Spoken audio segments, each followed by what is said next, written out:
Okay, so we're going to get started on the involve chemical equations on here. So going to be very similar to what we've done before, either mole to mole or mole to gram problems. This one we're just going to have to look at our equation. So let's just look what it says. It wants to know how many moles of hydrogen gas, that would be here, are needed to react with 2 moles of nitrogen gas. So I'm just going to highlight and circle those. So those are the only 2 things that I'm talking about in this problem. I actually don't need this at all because it's not even mentioned in my problem. So in this formula, what this means, and this goes back to our coefficients, think of it like making s'mores maybe, in which you need 1 marshmallow for every 2 graham crackers, okay? So that's what we're talking about here. So this one is telling me I need 3 moles of hydrogen, okay, to react with 1 mole of nitrogen. Okay, that's what this recipe is telling me. It's kind of like saying I need 3 eggs, okay, for every 1 cup of sugar. Okay, this is what this is telling me. So that same type of concept that we have going on here. So the only thing is that instead of 1 mole of nitrogen, I have 2 moles of nitrogen. So this one might not be very difficult for you to see the answer on here, because if I need 3 moles of hydrogen for every 1 mole of nitrogen, and I have 2 moles of nitrogen, then that should make sense that this is just going to be 6 moles total. But I'm going to show you how to set it up. So we start with moles of nitrogen. So I put moles of nitrogen here. I'm going to, so where I'm going is the moles of hydrogen. So that's always going to be on the top, is what thing that I'm going to, what thing that I need, how many of. And again, so I'm just going to put my, and do watch that you put these in the correct order, that it's 3 with the hydrogen and 1 with the nitrogen. If there'd been a 3 out here, it would have been 1 to 3. Okay, so moles of nitrogen, and now with my problem, I just do 3 times 2 is 6 moles of hydrogen gas. So hopefully that makes sense. It's a pretty straightforward, pretty easy problem. This is what we call a mole ratio problem, or a mole to mole problem, okay? So to make it a little bit more difficult, we might do something here where it's not a whole set of moles, okay? So again, let's just look at what we have. It wants to know how many moles of potassium nitrate. Well, you got to find potassium nitrate first off in your problem. Well, it's right here, potassium and nitrate. When you have 2 moles of potassium phosphate, so now I need to find potassium phosphate. It's there. Okay, so again, from what I just told you on the other problem, we don't need this at all. And so a lot of times I just come in and mark those out because we don't need those. So when I'm looking at my problem, what I'm looking at really is the coefficients here. It's a 3 to 1. Again, it's just like before. For every 1 of these, I need 3 of these. So for every cup of sugar, I need 3 eggs. So where we start, always start with the given. Okay, what did they give you? So in this case, they give me 2.5 moles of potassium phosphate. Well, that's this one. And if you don't know which one it is, then you need to get your periodic table out and write it. So that's my given. The next one, again, we do what we call our mole ratio. Okay, so that's where I'm going to come up to my problem, and I'm looking for the numbers in front. So potassium phosphate, so moles of potassium phosphate. Again, we just repeat that value, and out in front of it is a 1. I'm going to, remember this is where I'm headed, to the 3 moles of potassium nitrate. So these should be the same thing. They're going to cancel out. Look, at what I have left is just the moles of potassium nitrate.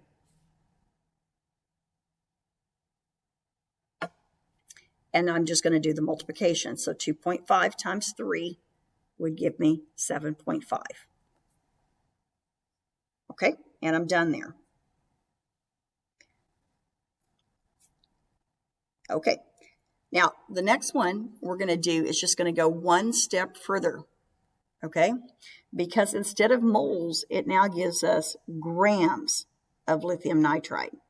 So this is lithium nitride, okay? And I need to determine the mass of lithium hydroxide. That's this one. So again, my first thing that I'm going to do is I'm going to get rid of these. I don't need those, just so that you don't get confused. So again, start with your given. Okay, it is that I have 0.38 grams of lithium, here it is, nitride.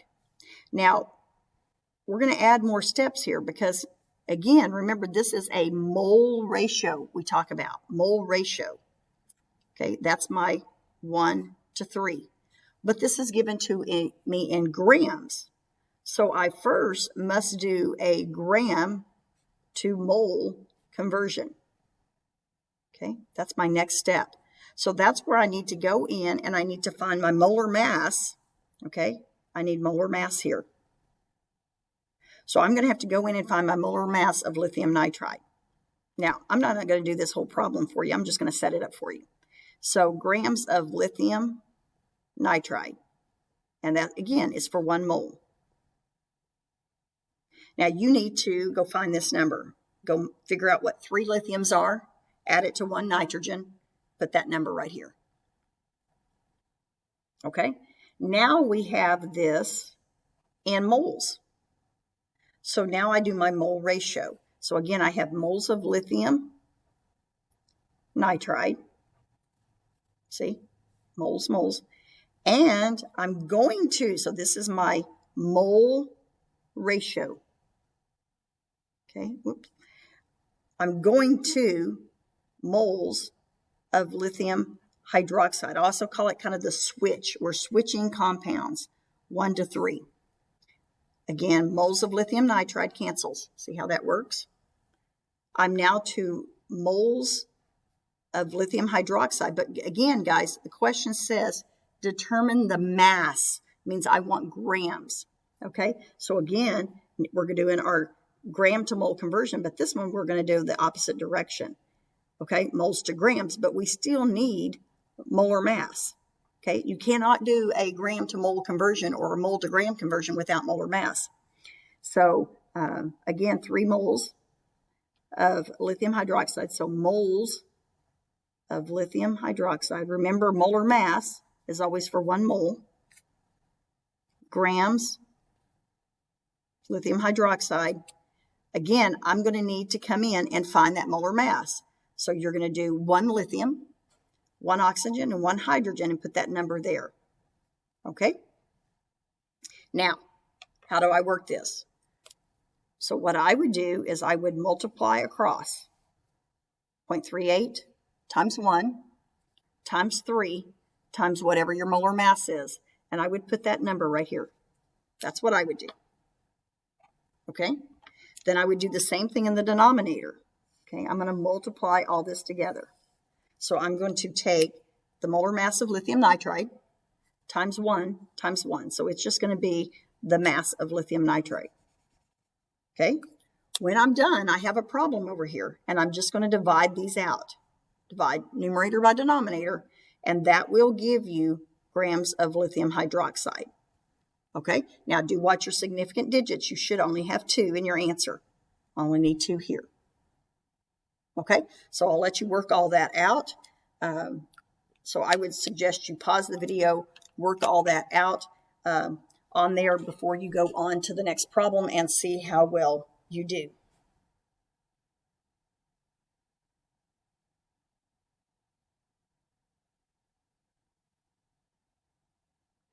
Okay, I'm going to go ahead and set you up for the next problem.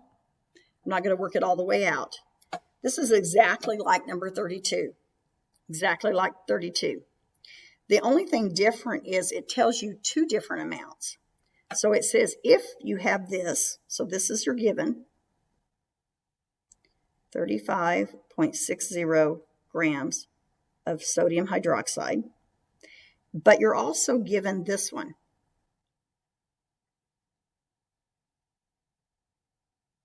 Okay, so those are the two that you're given. And it wants to know how many grams of this you're going to form. So what I'm looking for over here is grams of Na3PO4. And both of these, you're wanting grams of Na3PO4. So what we're looking at is a couple of things here. We're starting on the first one with sodium hydroxide, and we're going to NaPO4. So it's going to be a 3-to-1 ratio. Okay, that's going to be our mole ratio, this piece right here. Okay, so on this one, you're going to take grams, we're going to take it to moles, and then we're going to do the mole ratio, get our grams. But then there's a second problem. Okay, you're going to just repeat that same process again with the next. We're going to start with this one and determine how much of this is made. So really what you're looking at is two totally separate problems. This is what you're given. This is what I'm trying to find. This is what I'm given. This is what I'm trying to find. Now, the only thing that's going to be at the end of it is it wants to know how many grams are formed. So that's like saying if I have 3 eggs, I can make 3 dozen cookies. And if I have a cup of sugar, I can only make 2 dozen. So it really doesn't matter if I have 6 eggs. I can still only make 2 dozen cookies because that's the smaller amount. So that's what we're going to look at here. We're going to compare these two values. Okay? We're going to compare. If I can write. And we're going to choose the smallest. You can't read what I'm writing. Okay? Sorry, get my stuff out of the way here. So what we're going to do here is we're going to work both of these problems, and then we're going to compare these answers, and we're going to choose the smallest. Choose the smallest. That's going to be my final answer. So even though you have to work both of them out, you only choose the smallest. And again, you're going to do problem number 33 twice here. Now, if you get this worked out and you have any questions about how to do it, please don't hesitate to shoot me an email or ask in class.